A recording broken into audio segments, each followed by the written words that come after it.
Et oui, moi aujourd'hui, je voulais vous parler de l'université, mais sous un prisme bien particulier. Et je vais commencer par des louanges, puisque lundi 10 février au soir, à la BU La Ruche, se tenait une représentation théâtrale issue de 2 recueils de paroles étudiantes, un travail engagé par la MDE, la Maison des étudiants, depuis quelques années, et réalisé notamment par Hélène Vignal et Christian Corbinus sur le thème de la parentalité étudiante, et Kassatou Ba en plus sur le thème du travail étudiant.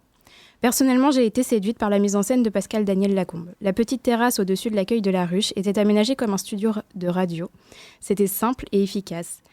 Les différents témoignages estudiantins ont été restitués sous des formes diverses et complémentaires, tantôt par les 3 comédiennes, à une ou plusieurs voix, tantôt projetées sur grand écran en format vidéo.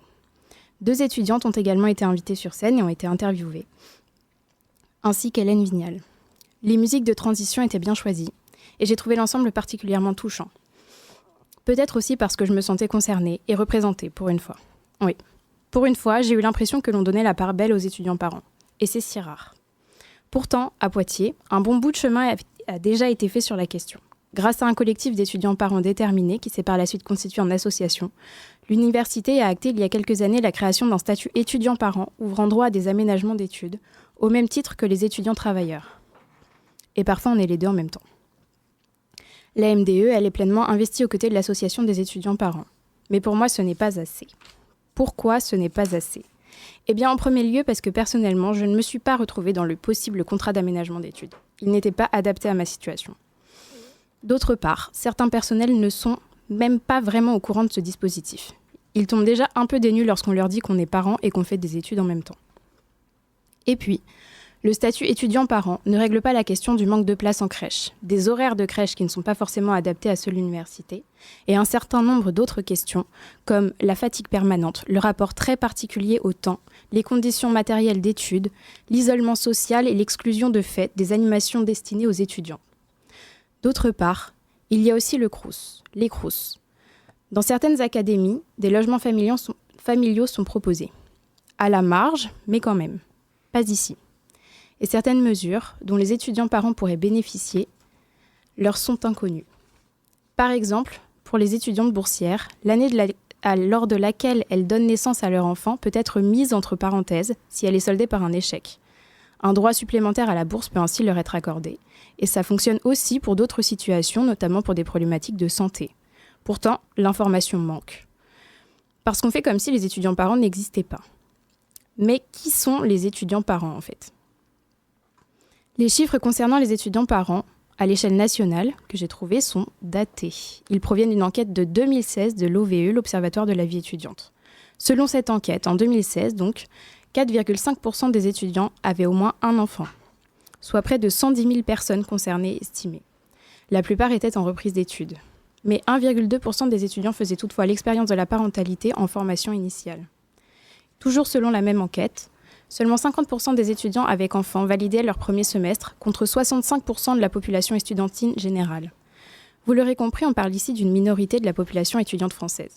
Mais sur la base de mes observations personnelles, puisqu'il n'y a pas vraiment de chiffres, je vais apporter des précisions sur les caractéristiques de cette population minoritaire qui sont, à mon sens, très intéressantes à prendre en compte. En fait, j'ai pas le temps de faire une thèse là-dessus pour l'instant, mais je me garde l'idée pour plus tard parce que ça m'agace profondément. Donc, premièrement, les étudiants parents sont, à ma connaissance, majoritairement des étudiantes. Scoop. Peut-être parce que les pères étudiants se déclarent moins. Peut-être parce que la charge des enfants pèse moins sur eux et constitue moins un obstacle à leur réussite académique. Je ne sais pas, c'est à creuser. Quoi qu'il arrive, pour moi, ce n'est pas un hasard. Encore une fois, ce sont des femmes qui sont laissées pour compte. C'est révoltant en soi, et ça m'agace d'autant plus, mais sans surprise, que notre cher président, non je déconne, je l'exècre, nous enjoignait l'année dernière au réarmement démographique. Morte de rire. Toi d'abord, Manu, t'as encore l'âge. Bref, je m'égare. Mais encore, ce ne sont pas n'importe quelles femmes. Pour beaucoup, elles sont racisées, voilées pour un certain nombre, et quand même assez souvent étrangères. Autant dire qu'elles cochent pas mal de cases, mais pas les bonnes pour être aidées par les institutions, au contraire. Et puis, il y a toutes celles qui ne seront jamais prises en compte du tout. Il y a des histoires de parentalité étudiante qui sont silencieuses, invisibles. Des histoires de deuil, des histoires de renoncement. Il y a les si mal nommées fausses couches et des avortements. Il y a des démissions et des abandons. Pour ma part, il n'y a que l'abandon que je ne connais pas encore. Mais je comprends tellement celles qui font ce choix. Et pour le reste, ces situations sont parfois si mal prises en charge quand elles le sont seulement. C'est d'une violence inouïe et c'est profondément sexiste, cette absence de considération. Mais on peut faire quelque chose. C'est une question de choix politique. C'est toujours une question de choix politique.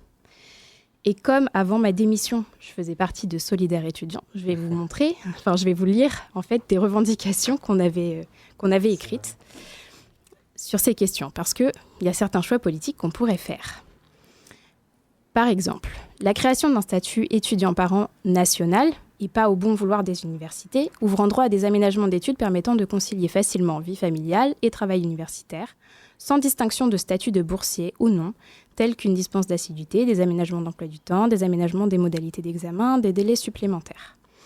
L'ouverture de logements adaptés et accessibles aux étudiants-parents dans tous les CROUS, à l'image de Caen ou Montpellier, parce qu'en fait, quand on tombe enceinte, on a une crainte, c'est de se faire virer de sa chambre.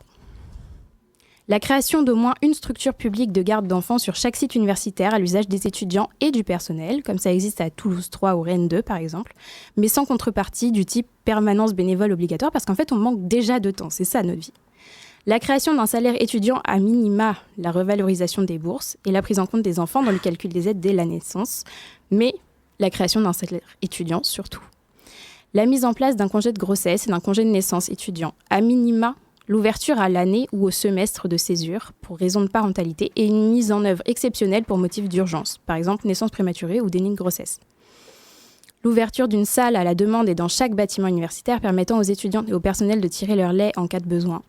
L'offre d'un accompagnement individuel et ou collectif à la parentalité qui tienne compte des contraintes universitaires. Et puis, à destination de mes camarades étudiants, déjà j'aimerais dire merci à celles et ceux qui sont solidaires des étudiants-parents et sur qui pèse une charge qui ne devrait pas peser sur eux et sur elles. Par exemple, ceux qui prennent les cours quand on n'est pas là, ceux qui parfois même gardent nos enfants pour qu'on puisse aller à des examens. Et j'ai fini. Je pense que c'est déjà pas mal.